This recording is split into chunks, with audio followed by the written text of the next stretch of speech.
Muxtasar Minhajul Qasidin İmam İbn Qudama el-Maqdisi 13. bölüm yaxşılıqqa buyuruş və yamanlıqdan tosuş toğrısıda.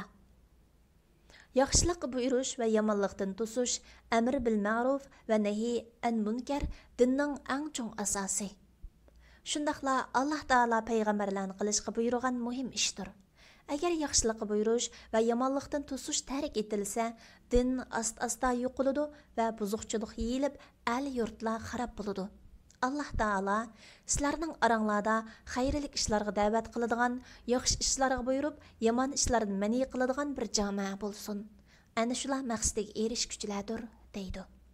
Mazkur oyat buning farz ayin emas, balki farz kifoya ekanligini bayon qilmoqda. Chunki aranglarda bo'lsin deyildi. Hammanglar yaxshilikqa buyurg'ich bo'linglar deyilmadi. Şoňa yeterlik sondagi kishilar bu amalni o'rindasa, qolganlarning yadinidan saqit bo'ladi. Allah Taala nijotlikni mana shu amalni qilg'uvchilarga xos qildi. Ulug' Qur'onda yaxshilikqa buyurish va yomonlikdan to'sishga doir ko'p oyatlar bor. Nu'man ibn Bashir radhiyallohu anhudan mundaq rivoyat qilinadi. Men payg'ambar sallallohu alayhi va sallamning Allohning belgilariga rioya qilguvchi bilan xiloflik qilguvchi go'yoki bir kemidagi kishilarga o'xshaydi. Ular o'zaro chek tashlab, bir turkumi kiyimining ustunki qavitiga, yana bir turkumi kiyimining ostinqi va tulumu nachar qavitiga o'rinlashdi. Ostidagilar suv ishlatmoqchi bo'lsa, ustidagilarning yenidan o'tatdi va ularni avara qilatdi. Şoň ular, agar biz mushu joyimizdan bir tushuk ichib olib, suni mashadalla alsaq va ustidagilarni avar qilmagan bo'lsak, yaxshi bo'ladi, deyishdi. Agar ustidagilar ularni shu niyatidan to'smasa, hammanglar halok bo'lib ketadi. Agar ularni qo'lidan tutib to'sib olsa, hamma birdek qutulib qoladi deganligini anglagan edim. Yomon ishlarni inkor qilish martabalari va bu vaqtga kelgan ba'zi hadislar. Muslim rivoyat qilgan mashhur bir hadisda payg'ambar sallallohu alayhi va sallam mundaq degan: "Qaysi biringlar yomon ishni ko'rsa, uni qo'li bilan o'zgarsin. Onunğa qadir bulalmasa, tili bilan to'ssin. Onunğa qadir bulalmasa, qalbida narozi bo'lsin. Bu imonning eng ojiz darajasidir."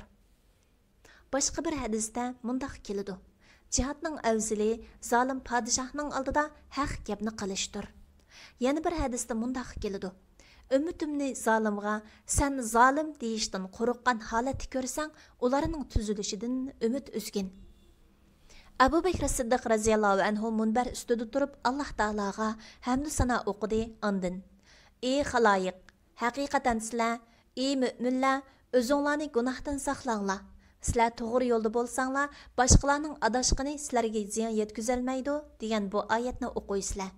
Halbuki biz Rasululloh sallallohu alayhi va sallamning agar kishilar yomon ishni ko'rib uni to'smasa, pat arada Allah Taala ularning hammasini umumyuzlik azoblaydi deganligini anglagan edik degan.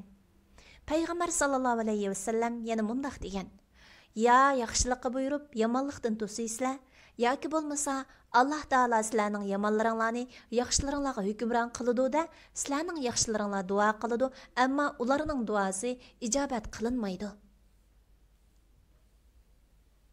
Yaxshilikqa buyurish va yomonlikdan to'sishning asoslari, shartlari, darajalari, adablari va hokazo masalalar. Yaxshilikqa buyurish va yomonlikdan to'sishning 4 asosi bordir. Birinchi asos yomonlikdan to'squchi shariat ahkomlari zimmasiga yuklangan musulmon va shu ishni o'rinda olg'udek kuch-quvvatga ega bo'lishi. Bu yomonlikdan to'sish vojib bo'lishining shartidir. Oq qarini farq etayligidek yoshmi yomonlikdan to'sib savobga erisha oladi. Lekin bu uningga vojib emas. Bir qism kishilar munkar ishni to'squchi uchun adolatlik, solih kishi bo'lishini shart qo'yib, fosiq kishining munkaridan to'sishi noto'g'ri deb qaradi. Va Allah Taolaning sizlar boshqalarni yaxshi ishga buyurib, o'zinglarni unutmsizlar degan oyatini dalil qildi. Bu oyatda tayindigan dalil yo'qdir. Yana bir qismlar yomonlikdan to'squchining hukmdor yoki idoriy maqomlar tarafdan ruxsat berilgan odam bo'lish kerak degan shartni qo'yish bilan birga avom xalqning o'zligidan yomonlikdan to'sishni durust emas deb qaradi. Bu inovatsiz gap. Chunki oyatlar umumiydir. Munkar ishni ko'rib turib, uni to'smay sukut qilgan har qanday kishining osi ishganligiga dalolat qiladi. Шуңа munkarni to'sishning hukmdorning ruxsatiga bog'lab qo'yish haddidan oshqanliqdir. Rafiziylarning texmi haddidan ishib, pak imom chiqmag'ucha yaxshilikqa buyurish durust emasligini ilgari surishi texmi ajablanarlikdir. Ular eg'iz supurtishga arzimaydigan kishilardir. Lekin ular haqlarini talab qilib, qozining oldiga kelgudek bo'lsa, ularga beriladigan javob shuki, sizlarga yordam berish, yaxshilikqa buyurganlik va sizlarga zulm qilgan kishilarning qo'lidan haqqinglarni ilib berish yomonlikdan to'sqanlik bo'ladi. Lekin tixi buning vaqti emas, chunki beg'ubar imom tixi chiqmadi. E'tiroz. Yaxshilik buyurib, yomonlikdan ogohlantirishda ogohlantiruvchining ogohlantirilg'uchidan ustun va boshqarish salohiyatini taqozo qiladi. Shunga yaxshilik buyurish haq bo'lishiga qaramay, bir kofirning bir musulmonga amr ma'ruf qilishi ma'qul ko'rilmagan. Ahvol bunday bo'lgan ekan, hukmdor yoki idoriy maqomlar tarafidan tayinlanmaguncha fuqarolar shaxs sifatida amr ma'ruf va nahiy munkar qilmaydi. Javob: bir kafirning bir musulmonni ogohlantirish haqqi yo'q. Chunki ogohlantirishda ogohlantiruvchining huquqiy ustunligi va izzati bo'lishi kerak. Ammo musulmonlar diniy va ilmiy bois shaxs sifatida ayrim bu izzatga ega. Bilginki kishilarni ogohlantirishning 5 martabasi bordir. Birinchi tushuntirish, ikkinchi yumshoq so'zlar bilan nasihat qilish, uchinchi egri gap qilish va qattiq tegish. Egri gap deganimiz til haqorat qilish emas, balki "Ey nodon, ey ahmaq, Allohdan qo'rqmamsan" degandek so'zlarni qilish. To'rtinchi kuch bilan cheklash, ya'ni chalg'u asboblarini sundirib tashlash va hariqini to'kib o'tish va hokazo. Beshinchi qo'rqitish, urush bilan tahdid silish yoki qilayotgan munkar ishini tashlash uchun rost urush. Yuqorqilardan faqat mushular idoriy ruxsatga bog'liqdir, chunki buningda o'zbishimchilik bilan ish qilish fitnaga sabab bo'lib qolish mumkin. Salaf solihlarning boshqaruvchilarni doimo ogohlantirib turishni o'zlariga odat qilib olishi, bu vaqt tayinlanish va ruxsat berilish behojat ekanligiga ijmo qilganligining keskin ifodasidir. Savol: bola otasini, qul xo'jayinini, ayol erini va puxra valini ogohlantirsa bo'lamdi? Javob: har bir kishining ogohlantirish huquqi bo'ladi. Yuqorida ogohlantirishning past martabasini bayon qilganimizdek, bolaning bu vaqtda otasiga tushuntirish, ondan o'git berish va sipoyilik bilan nasihat qilish vazifasi bor. 5-chi martabaga binoan bola otasining chalg'usini sundirib va hariqini to'kib turib to'sqinlik qilish haqqiga ega. Qul xo'jayinni, ayol erini ogohlantirishdimi bu tartib asosga ilinadi. Puxraning hukmdorni ogohlantirishida ahvol bolaga qaraganda qattiqroqdir. Puxra hukmdorga qarata faqat tushuntirib, nasihatli qila oladi. Munkarni inkor qilishda kishining shuningga kuchi yetadigan bo'lishi shartdir. Kuchi yetmaydigan kishi munkarni faqat qalbi bilan inkor qiladi. Ogohlantirishning vojibligi hissiy ojizlik bois saqit bo'lmaydi. Balki hissiy ojizlikqa ogohlantirganlik uchun bir yomonlik yetishidan qo'rqish qo'shilsa, mana bu ojiz kelguchidir. Ogohlantirishni taqozo qiladigan shartlar. Mana shuningdek kishi yomonlikni cheklasa, ogohlantirsa, baribir behudalikni bilgan vaqtda tuandagi 4 holatdan biri bilan yuzlashidi. Birinchi holat: munkarni inkor qilguvchi o'ziga hech bir ziyon zahmat yetmay, so'zi yoki harakati bilan munkarni yo'q qila oladiganligini bilsa, bu holda munkarni inkor qilish uningga vojibdir. Ikkinchi holat: so'zlismi foydasi yo'qligini va qilgan gap uchun tayoq yeydiganligini bilsa, munkarni inkor qilish vojibisi gadindan saqit bo'ladi. Uchinchi holat: kishi ogohlantirishning foydasi yo'qligini bilsa, shundaqla shu ishi sababli yo'liqisi har qanday peshkanlikdan qo'rqmasmi, yana inkor qilishning foydasi bo'lmasa, bu holda behuda zo'riqishdan boshqa natija bermaydigan ish vojib bo'lmaydi. Lekin dinning ochiq ahkomlarini ta'kidlash va dinni aslatish uchun yaxshilikqa buyurish va yomonlikdan to'sishi mustahabdir. 4-chi holat: munkarni inkor qiluvchi o'ziga bir peshkanlik yetishni bilib turib, bir munkarni harakat bilan yo'q qila oladigan bo'lsa, masalan, o'tni sundirgan yoki haroqni to'kib o'tgan sababli dumbalandiganligini bilsa, bu ahvolda munkarni inkor qilish vojiblikdan qilib mustahab darajasiga o'tadi. Chunki Rasululloh jihodning afzili zolim podshohning oldida haq gapni qilishdir degan. Bir musulmonning o'zining o'ldirilganligini bilib turib, kofirlar saflariga yolg'iz hujum qilishi va urushning durust ekanligida hech ixtilof yo'qdir. Lekin u xuddi kafirlar sepiga o'zini atgan amaga o'xshash, o'zining kafirlarga hech qanday zarba berilmaydiganligini bilsa, uning bundoq qilishi haromdir. Shuningdek, kishi bir pasiqni bir qo'lida qadah, yana bir qo'lida qilich tutgan holda ko'rsa va uni ogohlantiruvdek bo'lsa, o'ldirildiganligini bilsa, uning bu ishni qilishi durust bo'lmaydi. Chunki bu hech qaysi tarafdan dinga foyda keltirolmaydi. Faqatla yomonlikni to'sib yo'q qilishga qudrati yetadigan va harakati unum beradigan bo'lsa, bu chog'da harakatga o'tish mustahabdir. Xuddi kafirlar sepiga o'zi yolg'iz hujum qilganidek. Agar kishi munkarni tanqid qilsa, o'zi bilan birga adash va hamrohlaridan bir kimning tayoq yeydiganligini bilsa, uning tanqid qilishi durust bo'lmaydi. Chunki bu boshqa bir yomonlikqa yo'l ochmay turib, bir yomonlikni yo'qotishga qodir bo'lolmaslik holidir. Bu ahvol munkarni tanqid qilishga qudrati yetish jumlasidan emasdir. Bu yangilik holatlarda bilsa deb faqat kuchi yetadiganligini ko'zda tutmoqdamiz. Agar ogohlantirishda bo'lsa, o'ziga yoki yaqinlariga bir peshkanlik yetishi ko'zi yetgan kishi uchun ogohlantirib qo'yish vojib bo'lmaydi. Agar o'ziga yoki yaqinlariga bir peshkalchilik xavfi yo'qligiga ravus ko'zi yetsa, shu chog'da ogohlantirish uningga vojib bo'ladi. Buningda qo'rqinchlar, oddiy kalla va talva shijoatliklar e'tiborga ilinmaydi. Balki mo'tadil tabiat va sog'lom mizoj egalari e'tiborga ilinadi. Bizda vatgan peshkalchilik dumbalanish yoki o'ltirilishni ko'rsatadi. Milining bulang-talang qilinishi va yuziga qora surilib xalq ichra sazoyi qilinish qatorliqlarmi peshkalchilik jumlasidandir. Munkarni inkor qilg'uvchining qattiq qoyilishi va tillanishi munkarni ayiblamay sukut qilishga uzr bo'lolmaydi. Chunki yaxshilikqa buyurish oqibatda ko'pincha mushundaq ishlardan xoli bo'lmaydi. İkinci asas, ogohlantirilg'usi munkar shu chog'ning o'zida ochiq oshkor holatda mavjud bo'lgan yomon ish bo'lg'ay.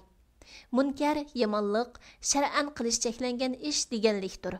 Munkar ma'siyatga qaraganda texmi keng doiralik ufqumdir. Buningga binoan bir sabining yoki sarangning haraq ichayotganligini ko'rgan kishi u haraqni to'kib etishi va ularni haraq ichishdan to'sishi lozim. Halbuki bu qiliq ular uchun bir ma'siyat emasdir. Shuningdek, bir sarang bilan yoki bir hayvon bilan zina qilayotganligini ko'rgan kishiningmi uni buningdan to'sishi vojibdir.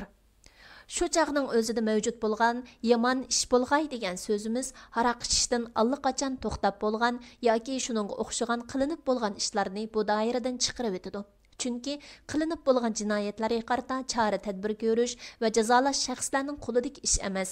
Ya'ni kelajakda mavjud bo'ladigan ishmi buning qatoriga kirmaydi. Bu xuddi taqi-turuqi va gap so'zidan kechqurun haraq ichish niyati borligi bilingan kishiga o'xshashdir. Bundaq odamga faqat vaz-nasihat qilish bilan kifoya qilinsa bo'ladi. Uchuq ashkora holatda degan so'zimizga binoan darvosini taqab, o'ylisida maxfiy gunoh qilgan kishi buning qatoridan emas. Chunki kishilarning gunohlarini paylab yurish joiz emas. Lekin nay va udlarning ovozlariga o'xshash o'ylining sirtidagilarga ahvoli oshkorlanib qolgan bo'lsa, o'yliq kirsa va chalg'u asboblarni sundirib etsa bo'ladi. Agar haraq edi tashqariga taragan bo'lsa, eng tunilgan qarashda buni tanqid qilsa bo'ladi. Ayıplangus munkarning ijtihod qilinmasimi munkarlikka aniq bo'lishi shartdir. Ijtihod bilan bilgil bo'ladigan munkarlarda ogohlantirish qilinmaydi. Undaq bo'lgan ekan, Hanafiy mazhabidagi bir kishining, bir Shafiyning Allohning ismi atalmay suyulgan hayvonni yeyishni ayıplamasligi. O'xshashlar Shafiy mazhabidagi bir kishining, bir Hanafiyning bir nabis, o'l uzum va xurmadan yasalgan sharbatni maz qilmaydigan darajada azroq ichishini tanqid qilmasligi kerak. Üçüncü asas, ogohlantirilg'uchi kishida shu illat tepilg'ay. Kishi insonlik sifatiga ega bo'lsa bo'ldi. Mukallaf bo'lishi shart emas. Xuddi yuqorida bayon qilganimizdek, sabiy va sarang bo'lgan taqdirdami munkardan qaytarish kerak. To'rtinchisi, ogohlantirg'uchining o'ziga munosabatlik asos. Buning mu daraja va adablari bordir. Birinchi daraja qilingan munkar yomon ishni bilish, ya'ni chalg'u asbob ovozlarini anglash uchun boshqalarning o'ylarini o'g'irliqchidan anglamaslik, haraq puruqin purash uchun timsiqlab yurmaslik, chalg'uning shaklini bilib beqish uchun yupuqlarni silab baqmaslik va xalqning uyida bo'layotgan ishlarini bilib beqish uchun qo'shni qulumlaridan surishtirib yurmaslik kerak. Aksicha, agar avvalo ishga haqqoniy odam kelib, paloni haraq ichayotidi deb xabar qilsa, shundala munkarni qilg'uchining uyiga kirsa va tanqidlisi bo'ladi. Ikkinchi daraja tushuntirish. Chunki nodon kishi ba'zida munkarlikni bilmay bir ishni qilib soladi. Agar uning munkar ekanligini bilsa, uningdan o'zini tortadi. Shunga nodonga yumshoqlik bilan tushuntirish vojibdir. Nodonga mundaq so'zlar deyiladi. İnsan alim bo'lib tug'ilmaydi. Biz mu shariat ishlarini taki bizga olimlar o'rgatmaguncha bilmaydik. Balkim sizning yurt mahallangizda olim kam bo'lsa kerak. Onunğa əziyyət verməyi düşəndiriş üçün mushundaq yumshoq muomala qilinadi. Bir munkarga sukut qilish bilan o'ttirg'i chiqqisi bir gunohdan qochib, saqlanishga qodir turib, bekardan bekar bir musulmonga aziyat beradigan bir holatga giribdor bo'lg'uchi qonni suydik bilan yug'an bo'ladi. 3-daraja vaznasiyat va Alloh taoladan qo'rqitish bilan munkardan tusish. Munkar ishni qilg'uchiga qattiq tahdid bilan kelgan ogohlantirishlar anglatiladi va salaf solihlarning ish izlari so'zlab beriladi. Bu asnoda qo'pollik qilmay, ochiqlanmay, yumshoqlik va kuyimchanlik bilan muomala qilinadi. Bu yerda saqlanish kerak bo'lgan noyit cho'ng bir ofat bordir. U bo'lsa-mu olimning munkarini tushundirganda o'zini ilmi sabablik ustun qarish tarafni bilimsizlik tufayli tuvan ko'rishidir. Bundaq kishi beyni boshqalarni o'tdan qutqizish uchun o'zini o'tqa atgan kishiga o'xshaydi. Bu ufchuq chiqqan nadonlik va dötlik bo'lib, u shaytonning qiltiqiga tushkunidir. Buning bir o'lchami bordurki, yaxshilikqa buyurib, yomonlikdan to'squchi shu o'lcham bilan o'zini tartib beqish kerak. U o'lcham bo'lsa, munkar ishni qilg'uvchining o'zligidan qo'l uzishi yoki birovning nasihati bilan to'xtashi munkarni to'squchi uchun o'zi to'sqanlik sababli to'xtag'inidan suyumlik bo'lish kerak. Yaxshilikqa buyurish va yomonlikdan to'sish kishiga qiyin va nafsiga og'ir kelsa-mu, shundaqla ichida buni boshqalarning qilishini yaxshi ko'rsa-mu, yanala yaxshilikqa buyurib, yomonlikdan to'ssin. Chunki uni qo'zg'ovchi omil dindir. Agar dal aksicha bo'lsa, u o'zining havoyi havisiga ergashgan bo'ladi va o'zining munkarini inkor qilishini, yuz obro'yini ko'tarishning vositasi qilgan bo'ladi. Bundaq kishi Allohdan qo'rqsin, avvalo o'zini yaxshilikqa buyurib, yomonlikdan to'ssin. Davud at-Tayi rahimahullahqa amirlarning yeniga kirib, ularni yaxshilikqa buyurgan va munkar ishlardan to'sgan kishiga qanday qaraysan deyilgan edi. U kishining qamchilanishidan qo'rqaman dedi. Kishi uningga bardoshlik bera olsa-chu, uningga qilich urilishidan qo'rqaman. U kishi uningga bardoshlik bera olsa-chu, uning yushurun bir kasallik giribdor bo'lishidan qo'rqaman. U bo'lsa-mu o'zini cho'ng tutish hakavrlikdir. 4-daraja qattiq qayish va to'ng, yirik so'zlar bilan qo'pollik qilish. Yumshoqlik bilan to'sishdan ojiz kelgan va to'silgan kishining munkar ishni qilishni davomlashtirganligi va vaz nasihatni masxir qilganligi oshkor bo'lgan chog'da ondan bu darajaga yetkilindi. Qattiq qayish deganimiz munkar ishni qilg'uvchiga izo ahonat va quruq topitani qilish emas, balki uningga "Hay fosiq, hay ahmaq, hay jahil, Allohdan qo'rqmamsan" deyiladi.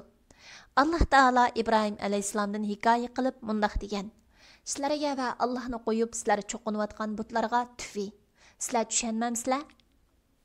5-daraja harakat bilan o'zgartish, ya'ni chalg'u asboblarni sundirish, aroq sharobni to'kish, zo'rlik bilan ilvilingan uydan zo'migarini chiqarib o'tish degandeklar.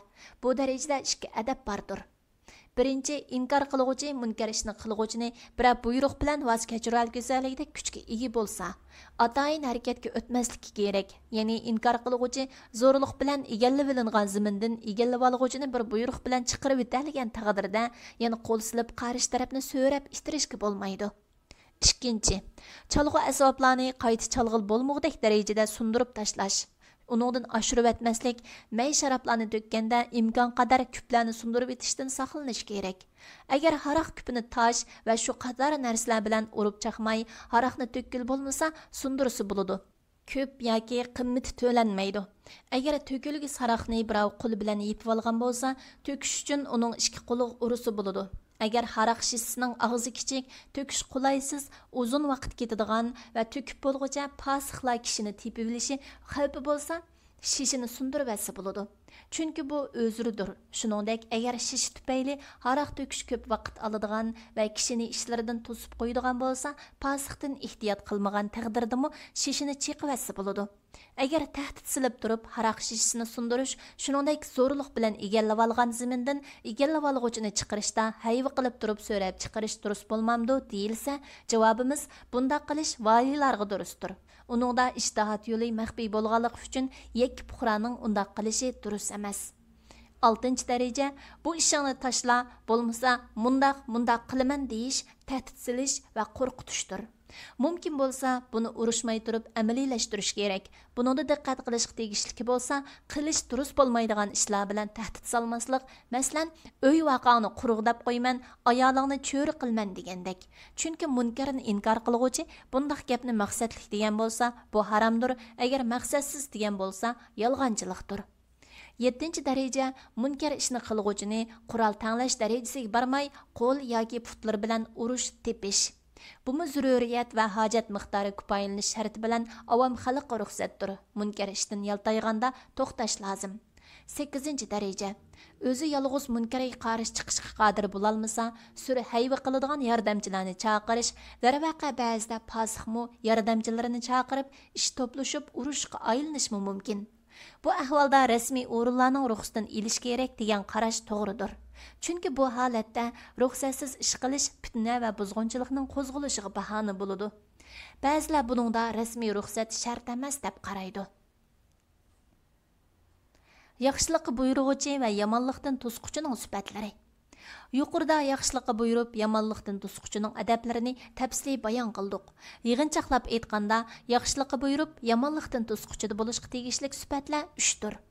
Birinchi, shar'iy doiradan chiqib ketmaslik uchun yaxshilikqa buyurib, yomonlikdan to'sishning o'rin va chek-chegaralarini bilish. Ikkinchi, farzkor bo'lish. Chunki kishi ba'zida bir narsani bilib turib, ma'lum maqsadlar bilan uningga amal qilmasligi mumkin. Üçüncü, güzel axloq egisi bo'lish.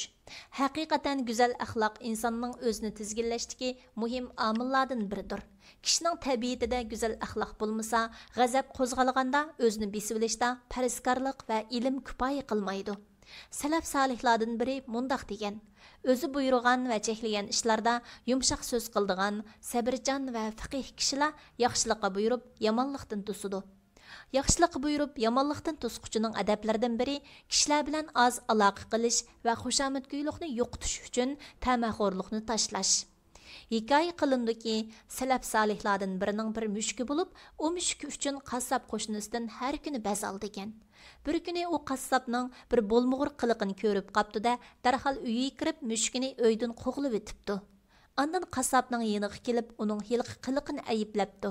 Şunun bilan qassob, bundan keyin mushkunga hech narsa bermayman degan ekan u kishi. Men avvalo sendan bir narsa kutishni tashlash uchun berib mushkumni uydan qo'g'lab chiqarib, ondan kelib seni tanqid qilyapman debdi. Mana bu to'g'ri bir harakatdir.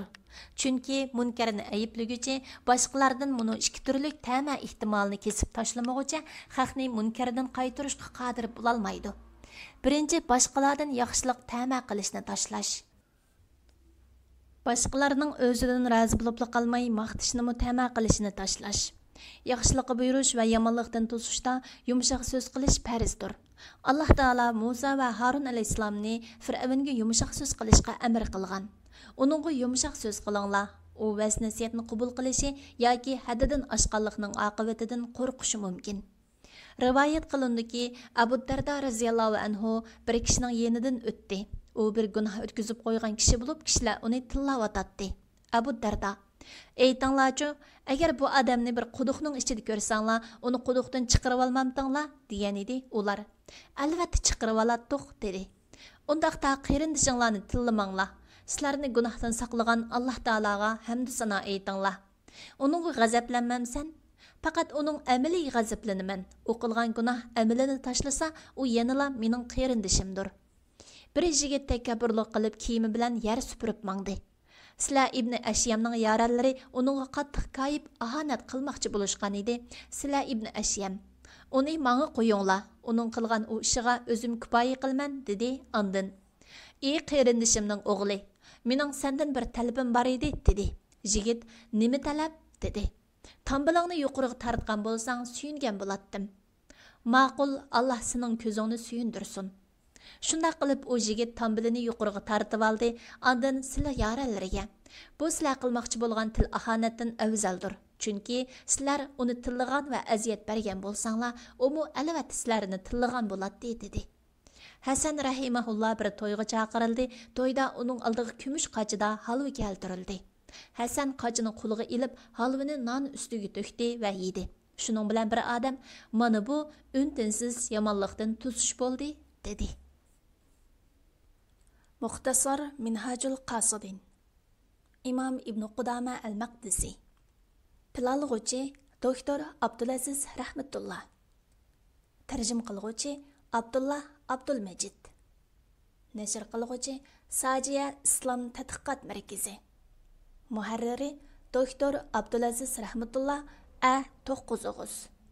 Korrektor Abduvali Abliz Muhammad Barat. Layihalaguchi A Aqhun. 2024 yılı 1. nəşri 1. qatım basilishi. İstanbul. Nəşr huquqi Sajiya İslam Tadqiqot Markaziga tava. Har qandaq o'rin yoki shaxsning xohlagancha ko'paytib tarqitishiga ruxsat qilinmaydi.